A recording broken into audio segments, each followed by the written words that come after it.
आज का टॉपिक है फलन की अवकलनीयता, डिफरेंशियलिटी ऑफ फंक्शन का इम्पोर्टेंस फार्मूला। कुछ इम्पोर्टेंट फार्मूला है जिसमें डी एक्स की power N by D X का डिफरेंशिएशन एन एक्स की पावर एन माइनस वन, जहाँ एन कोई भी अचर संख्या हो सकता है, जैसे में 1, 2, 3।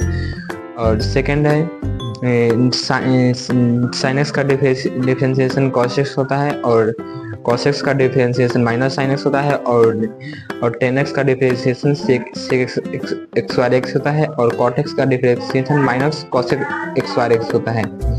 सेक एक्स का differentiation sec X into tan X होता है, और कॉस एक्स का differentiation minus cos X into cot X होता है।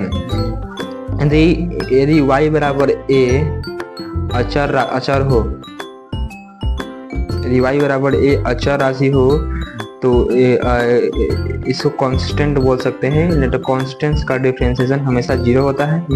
यदि y बराबर कांस्टेंट इनटू कोई भी फंक्शन हो, जैसे function sine x x square into a, कोई फंक्शन हो तो कांस्टेंट को बाहर करके और फंक्शन का डिफरेंशिएशन कर सकते हैं।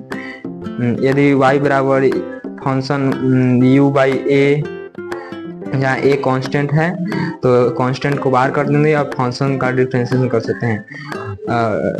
और y बराबर u प्लस माइनस v, जहाँ u बराबर साइन एक्स कॉस एक्स कुछ भी, और v बराबर भी cos X sine X cot X कुछ भी रख सकते हैं, जहाँ पर फर्स्ट u का डिफरेंशिएशन करेंगे और सेकंड v का डिफरेंशिएशन करेंगे, बीच में साइन जो यहाँ पर है वही साइन यहाँ पर हो जाएगा।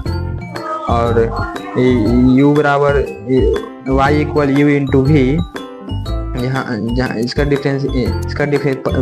डिफरेंशिएशन पहले v को बाहर करेंगे, इसके बाद u को डिफरेंशिएशन करेंगे, फिर प्लस का, अगर मल्टीप्लाई में रहेगा तो प्लस का साइन देंगे, अगर डिवाइड में रहेगा तो माइनस का साइन देंगे। तो मल्टीप्लाई में तो प्लस का साइन देंगे, फिर सेकंड टर्म में u को बाहर करेंगे और v का डिफरेंशिएशन करेंगे। और अगर डिवाइड में रहेगा y बराबर u बाई v, तो पहले v को बाहर करेंगे और u का डिफरेंशिएशन करेंगे, फिर डिवाइड में है तो इसको माइनस में कर देंगे, और फिर u को बाहर करेंगे और v का डिफरेंशिएशन करेंगे, और बटा में v का स्क्वायर कर देंगे। v और एक u दोनों फंक्शन है जिसमें कोई भी मान हम रख सकते हैं।